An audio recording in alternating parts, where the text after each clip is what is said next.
If you think that this video is gonna tell you this amazing story of how I lost a ton of weight or how I attained a beach body, you're staring at the wrong guy. However, if you want to know the story of my most important failures, where I failed to lose weight repeatedly, and especially if you struggled yourself in the past and you're thinking about giving up, then you really gotta watch this whole episode. Because these failures taught me so much that I'm 100% sure that they will teach you things that you may not even consider in your fitness journey. What you're about to watch today is the story of how I failed to tame my body.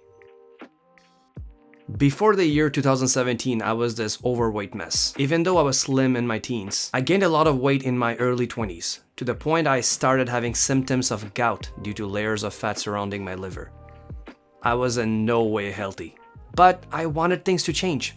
The first thing I tried was intermittent fasting. The core idea behind that is that you restrict all your food intake within an 8-hour window and you fast for 16 hours in order to give your pancreas a much needed break and promote weight loss by ketosis without going through the whole keto diet. And it worked. I lost 18 pounds in 6 months. Pumped up by this new progress, I decided to open up a YouTube channel, and on my first video, I made some ambitious plans. There are certain things that I've always dreamed of doing, like doing a pull-up or chin up, being able to do more than 20 push-ups, running for more than 1 or 2 kilometers because my cardio sucks. Over this whole period, I actually had one great thing going on. I found myself surrounded by the right people. My life had 4 great sources of positive influences who taught me more than I could ever teach myself.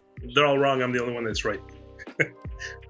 But even with the best influences, I failed to attain my goals. So exactly what went wrong? Consistency. There was just a lack of consistency from you, lack of direction, and you would get hyped, you would get started, and then you would somehow find a reason to stop. Either you get injured or something along the line of not being able to maintain your diet. But yeah, I would say it's inconsistency. Honestly, it's just hard work and consistency, That's all it is. There wasn't really a failure. It's just you fall down, you get back up. That's all. I was definitely not steady with my actions. Consistency was definitely a major issue for me. But can you truly be consistent 100% of the time? The other effort that you're making to be consistent. But this, again, it's something that it's impossible. How can you be consistent when you know that you're more than 70% water? So when the moon is changing and is responsible for all these masses of water moving from place to place, what makes you think that you're immune to this effect and you're consistent, even if it's a full moon, even if it's an empty moon, even if it's springtime or winter time or summertime? You cannot be consistent, and you cannot be hard on yourself. You or this Western society style that you are like some artificial intelligent equipment that you produce and you have these steady results day in, day out. No. Why consistent?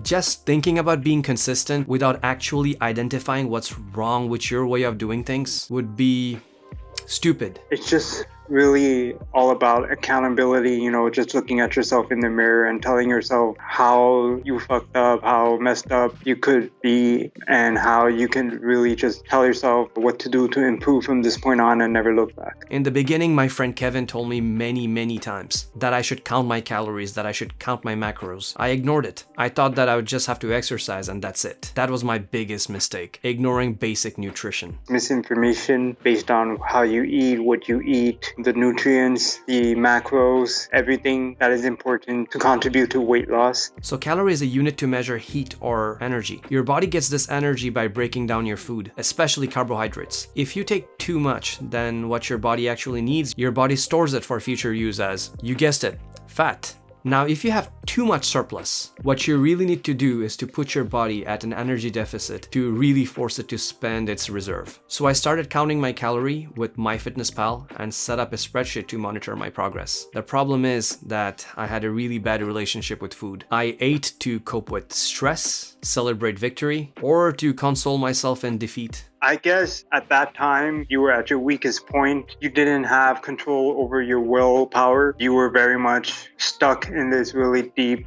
hole and just couldn't climb yourself out of bad habits. I also started tracking my caloric intake on a daily basis. Look at this particular day. I had over 6,000 calories. How, do you ask? Mostly chicken wings, pizzas, and burgers. Uber Eats was a really convenient way of getting food during the lockdown, I won't lie. Fuck Uber Eats, alright? Fuck that, delete that app. Every time I would come over, you have junk full of Uber Eats food on your table from different restaurants. Oh my god. This was literally your primary source of food. That was so bad because you became so reliant on it. It was just a dependable source of food for you that really messed you up financially, health-wise, everything. But seeing my caloric intake like this was a major slap on the face. Honestly, I feel like you really gave the biggest slap on your face. And you know what? You did it on my behalf. Thank you. That brings me to question myself, where else did I go wrong? You did one thing that's wrong in this journey. I would say like trying so many things at once. You had so many projects going on. If there's one thing that you need to improve is focus on one thing at a time and move on to the next once you're done with it. The only thing that you do wrong is you doubt yourself. That's all. You doubt your ability. That's the only thing. You doubt your own strength. You're a lot stronger than you think you are, right? Remember that time, a lot of times actually, when you'd be like, no, I can't, that's really heavy, because you have that idea in your head. And then I go, just do it. And then first time it's a little harder, then second time it gets easier. It's not your body that got stronger from the first time to the second time. It's your psychology that changed. So it's basically the first time you're scared of that 50 pounds. Next time, like, oh, I was able to do it. So you get better. It's between your ears, man. That's the only problem. That's the only problem. You're able to do more than you think. We have to observe our thoughts. Again, you can't be hard on yourself, but what you do is be conscious about your situation and how you're dealing with it. Another major roadblock for me was injuries, especially due to my joints being somewhat weaker due to decades of inactivity. And every injury meant major pain in the first few days, and then lingering pain during movements. On top of that, I had COVID in 2021, and it wasn't really the asymptomatic version. I couldn't even breathe properly. It was a hot mess. That made me learn the hard way that injuries can be more than physical. Sometimes your willpower gets damaged, and eventually you suffer from depression, anxiety, you name it. Question is, can you actually avoid these scenarios? Injuries, physical injuries or even mental injuries. Not that you will completely avoid it, because it's impossible, especially when you challenge yourself. That's when you have to know that where's my threshold, mental or physical, and balance those two aspects. Because I'm overexcited, push my physical existence to the same level, which is not able to absorb this pressure. Mentally, I'm not prepared again, and I'm pushing my mind to perform. Accepting all of that, I pressed forward. After nearly 2.5 years, I didn't progress nearly as much as I wished to progress. Granted, my push-ups got a lot better.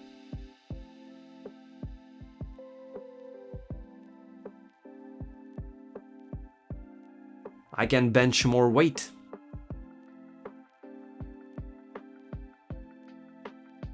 I can deadlift with more weight.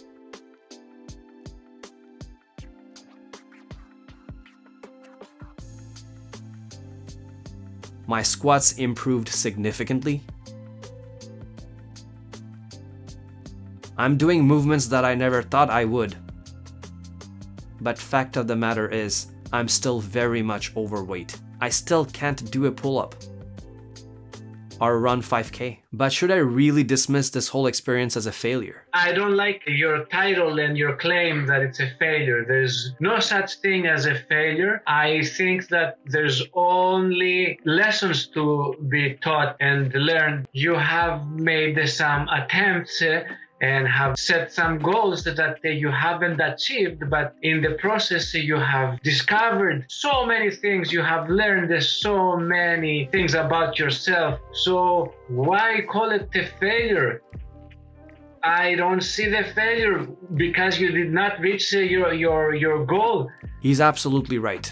No, this was not a failure. It was a series of trial and error from which I gained a shit ton of experience. Despite the not so impressive results, visual or otherwise, there are many things during my journey that I did absolutely right. The greatest thing I can say about you is how you're continuously curious. You always have that curiosity factor. Your Instagram, like your episodes, and I get to see, the numbers are nice to see, but the side-by-side pictures where you get to see your love handles shrink and reshrink. So that's one thing that I noticed, like when you're losing your weight, it's like your love handles and your face. You can see the changes. I think out of all the things that you've done, the one thing that you did right is owning what you're doing wrong rather than blaming it on something. Whenever you get back to, let's say, to your original weight or you yo-yo back, you end up telling yourself that, okay, the reason why I'm here is because my diet, or the reason why I'm here is because I haven't been consistent. So you know the reason why. That's the thing that you've been doing right. I think things got a lot better. Mentally, you've been more aware of what's working and what's not working. I think going forward, it's going to be much easier for you to achieve the result that you want. You just need to maintain a consistency. Honestly, you maintained what you're supposed to do. You kept working out. You didn't give up. Even if you skipped a couple of days, you kept doing well. Yeah, that's what you're doing, man. You were not disappointed by this lack of achieving your goals. That's a very good thing. Your mental state throughout this has been in much better level than it has been in the past. Things are not happening your way, but you deal with these things in a wiser way. All the months of failing miserably and restarting my weight loss journey over and over again, I slowly started to learn from my mistakes. After properly recovering from COVID, I started to become more consistent with my diet. Not intermittent fasting or keto or some hardcore cardio, but something super boring. Portion control and caloric deficit. And it kind of worked. In 11 months, slowly but surely, I lost 27 pounds and lost 5 inches around my waist. I learned to be consistent by adapting to my reality. I dealt with major mental down moments, stressful moments, injuries, friggin' COVID. I learned to have a healthy level of forgiveness towards myself and my shortcomings, and eventually reached 210 pounds. So what now? What's the next phase?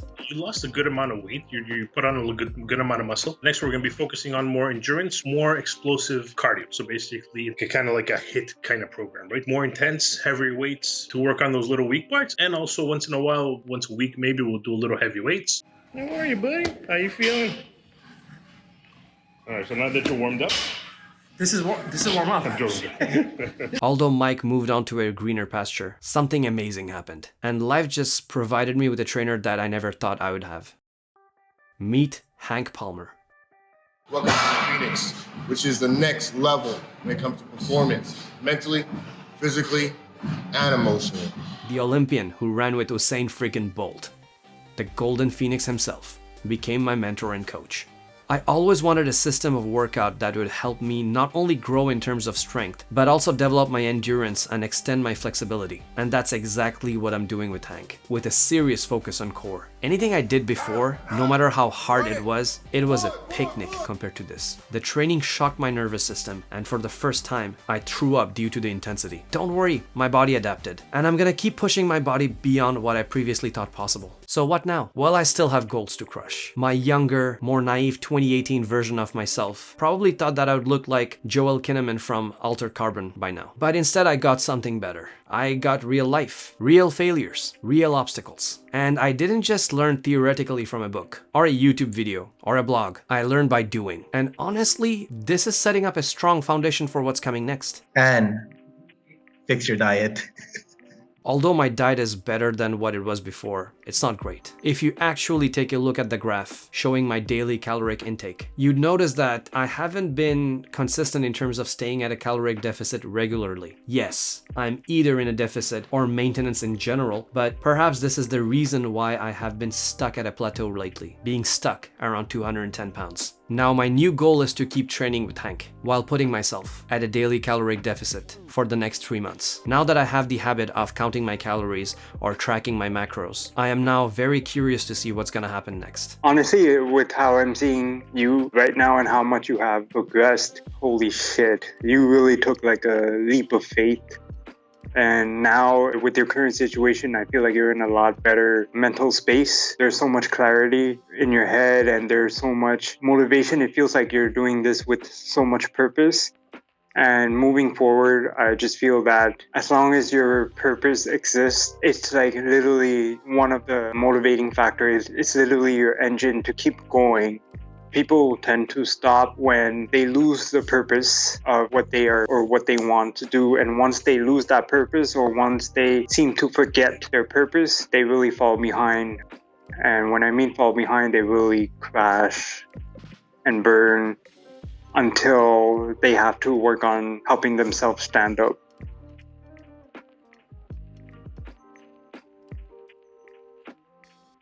If you watched this far into this video, I'm guessing you're interested in my journey and that you also care about getting fit. You clearly like my content, so go hit the subscribe button, like this video, and press the bell icon to receive notifications of new uploads. Follow me on TikTok for workout updates so you can see me suffer on a regular basis. Also check out my Instagram for comparison photos like this. You can tell that I'm extremely thorough about recording my journey. If you want to have access to my progress dashboard, you can find a link in the description below. If you're thinking about starting your own fitness journey, the best time is now. It is going to be hard. You will most certainly fail a couple of times. But instead of getting discouraged by your failures, dare to be kind to yourself and treat your failures as important milestones in your learning path. Be brave, be bold, and most importantly, be kind, especially to yourself. See you next time.